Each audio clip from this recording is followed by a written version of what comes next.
Is it too late for a rate drop to rescue the housing market?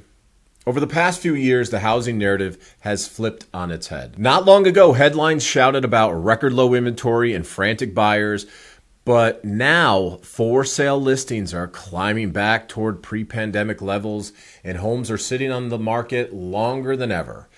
At the same time, interest rates that spiked to 20-year highs are finally inching down, prompting talk of another Federal Reserve cut, even though the market has already given us a little bit of a cut here. This raises the burning question: will these late coming rate drops be enough to salvage the real estate market in flux, or has that ship already sailed? Supply is making a comeback. After an extreme drought of listings in 2021 and 2022, housing inventory has rebounded significantly in the past year. Nationally, active home listings were up about 25% in July 2025 compared to the year prior. That still leaves inventory about 11% below 2019 levels, but the trajectory is clear. Post-pandemic seller market is softening. In many once hot regions, the pendulum is swinging back towards the buyers.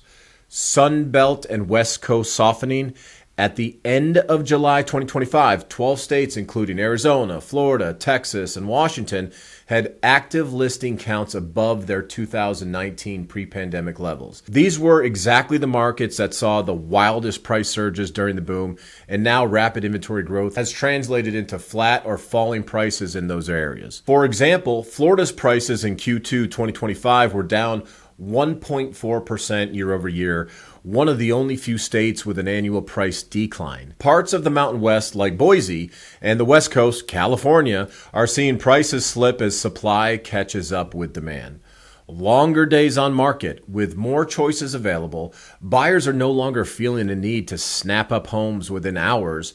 National data shows that by late 2024 and 2025, homes have been spending noticeably longer on the market. December 2024 saw listings linger an average of 70 days, the slowest turnover for that month in 5 years. In many metro areas, the median days on market has been creeping back up, giving buyers a bit more breathing room than during the frenzied pandemic rush. Balanced conditions, they are emerging. Industry analysts note that some former sellers' markets have shifted to a more balanced market.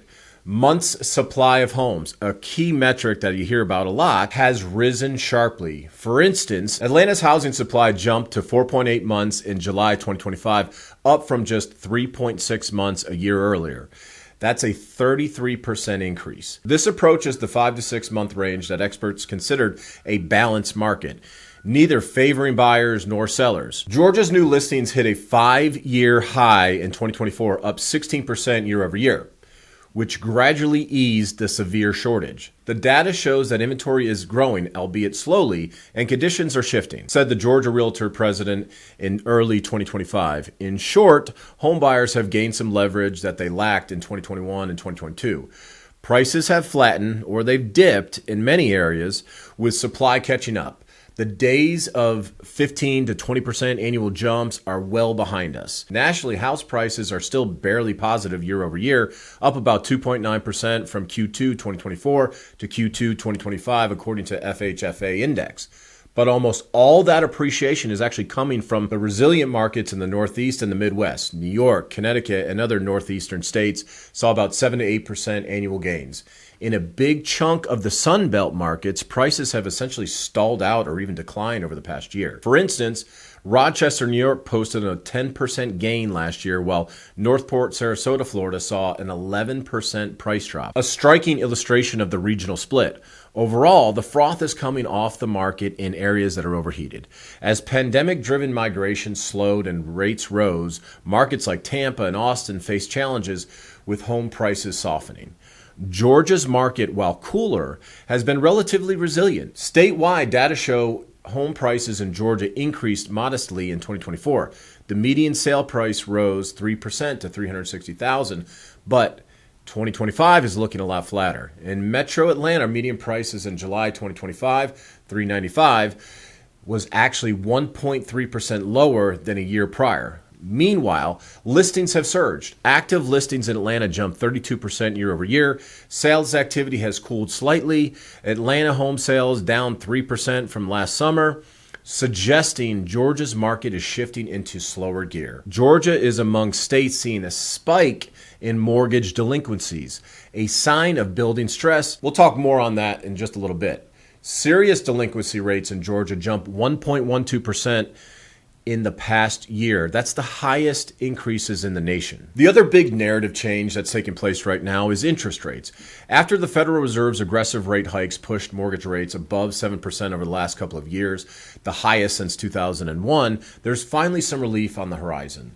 Markets anticipate the Fed will begin cutting rates, potentially about 1/4 to 0.5% this fall, as inflation cools and the labor market softens. In fact, the 30-year mortgage rates have already pulled back to around 6.5% as of late August 2025, the lowest in 10 months, which begs the question, well, as a reminder that the Fed doesn't control mortgage interest rates. This dip in rates is already stirring more buyer interest. Mortgage rates have moved lower as economic data signaled a weakening economy.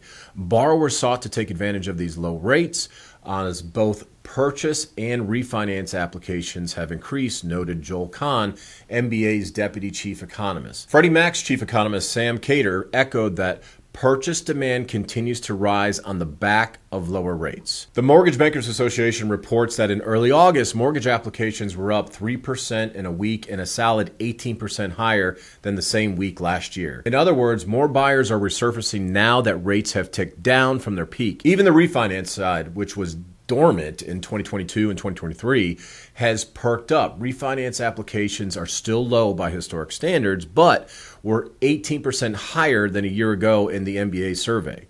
And the refinance share of new loans climbed to 42%. That's the highest since spring, as some homeowners seize the chance to lower their interest rate or take advantage of some sort of cash out opportunity. That's the good news. Here's the bad news. Housing is still anything but affordable. Even at 6.5%, mortgage rates are roughly double what they were in the pandemic low. The home prices haven't fallen significantly on a national scale. The result is a big affordability gap. We talk about this ad nauseum. A recent Realtor.com report found that only 28% of homes on the market in August are affordable to a typical U.S. household. The maximum affordable home price for a median income family has dropped to about $298,000, down from $325,000 in 2019. In short, despite incomes rising in recent years, yes, they have been rising, the combination of higher home prices and higher rates means the average family's buying power is down nearly $30,000 versus the pre-pandemic times. This aligns with what Georgia buyers are feeling too. The Georgia Realtors report noted that mortgage rates oscillating between that 6 and 7% have kept housing costs elevated, forcing both buyers and sellers to be much more flexible. Was the rate squeeze overdone? It's worth noting that the Fed's rate hikes and thus mortgage rate surge were responding to what now appears to be an overstated economic strength over the last couple years. The Bureau of Labor Statistics recently revised down its job growth figures by, hey, listen to this. I mean, you've heard it before. A whopping 818,000 jobs for the 12 months through March 2024, meaning the labor market wasn't as red hot as initially thought. Month after month in late 2022 and 2023, we saw payroll reports that looked robust, and markets reacted by pushing interest rates higher, only to later discover those job gains were wildly inflated and have since been corrected downward. This realization has fed into the sentiment that the Fed may have overshot and now has to play catch up by easing rates sooner rather than later. If the Fed does cut rates and long-term mortgage yields actually continue to drift down due to the softness in the labor market, we could see 30-year mortgage rates approach the low sixes or even the high fives in that range in 2025, which would certainly help on the margins.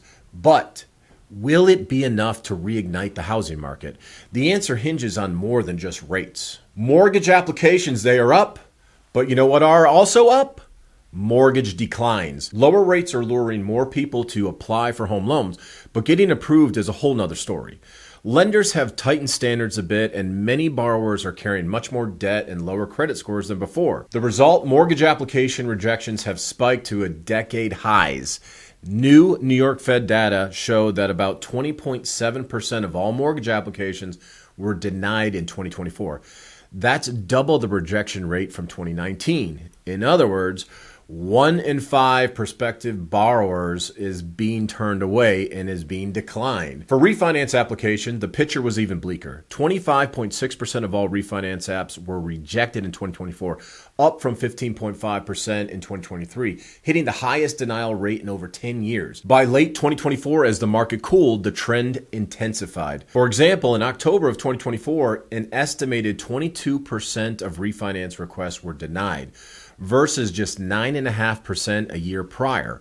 Overall mortgage credit availability has tightened, which is putting a damper on how much a rate drop can actually boost home sales. Why are borrowers getting declined? Well, a major factor is deteriorating consumer finances in the past year.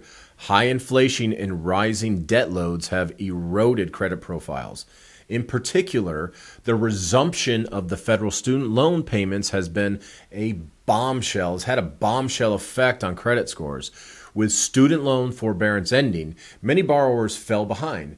And once servicers started reporting those delinquencies, millions saw their credit scores plunge. The New York Fed reports 2.2 million student loan borrowers had their credit score drop by 100 or more points in Q1 2025, and over 1 million saw a 150 or more point drop, a direct result of loans entering 90-day delinquencies. By March 2025, 1 in 4 student loan holders were over 90 days past due. These are staggering numbers, and they mean a lot of young adults and even career folks suddenly went from prime credit to subprime credit, basically overnight. That takes many potential buyers out of the mortgage market or forces them to delay until they can actually repair that credit.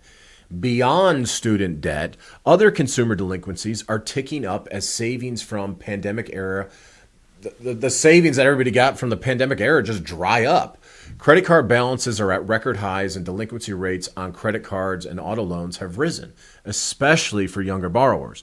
Mortgage delinquencies, while low historically, have begun to creep up. The MBA noted a slight uptick in overall mortgage delinquency rate to about 4% in early 2025. More concerning is the rise in serious delinquencies, which is 90 days or late or more. In certain states, specifically Georgia and Florida, stand out. Both saw serious mortgage delinquency rates jump by over 1% from mid-2024 to mid-2025, among the largest increase nationwide. A new report by a real estate analytic firm put it bluntly.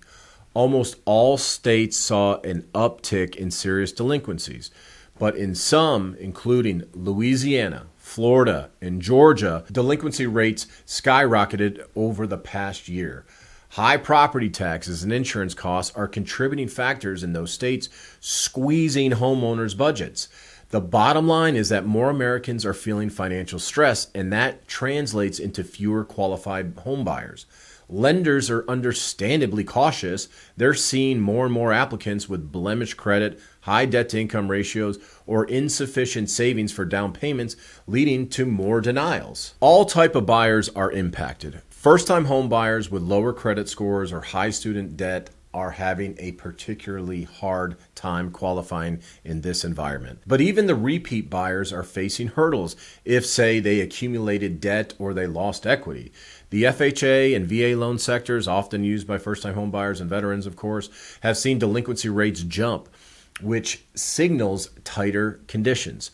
As of 2025 April, serious delinquencies on FHA loans hit 3.6%, up from around 2.5% a year prior, and VA loan delinquencies rose to 2.3%.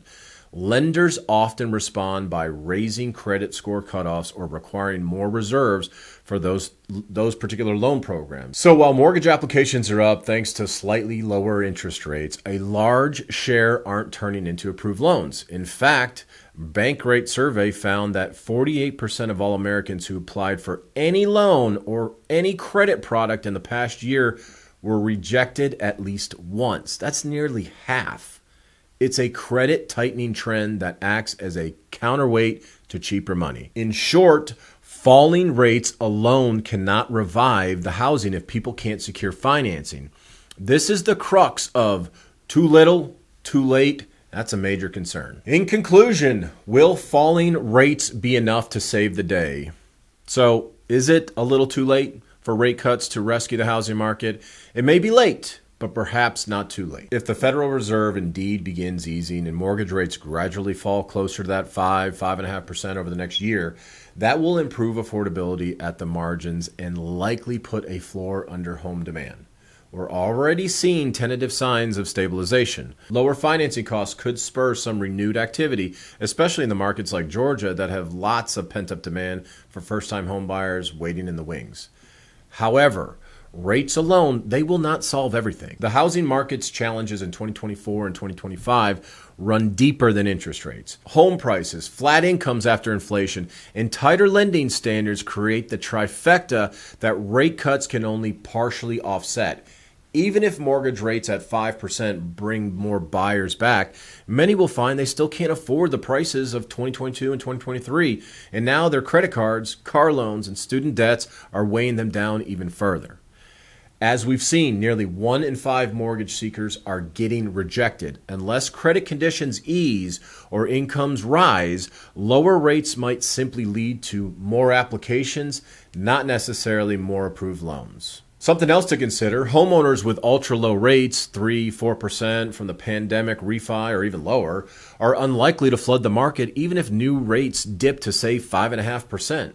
There's still a gap, and moving and trading up will remain super expensive for them. So inventory may stay somewhat constrained relative to the pre-2020 norms, limiting how far prices correct downward. This could mean we don't get a full reset on affordability anytime soon. In all, the data suggests a mixed outlook. The real estate market is in flux with some positive signs, rate relief, rising inventory tempering prices, and some ongoing concerns, credit tightness, buyer stress. We're likely headed into a period of slower, more sustainable housing activity, a welcome change from the volatility of the past few years, but not an easy one. For consumers and industry professionals, it means resetting expectations.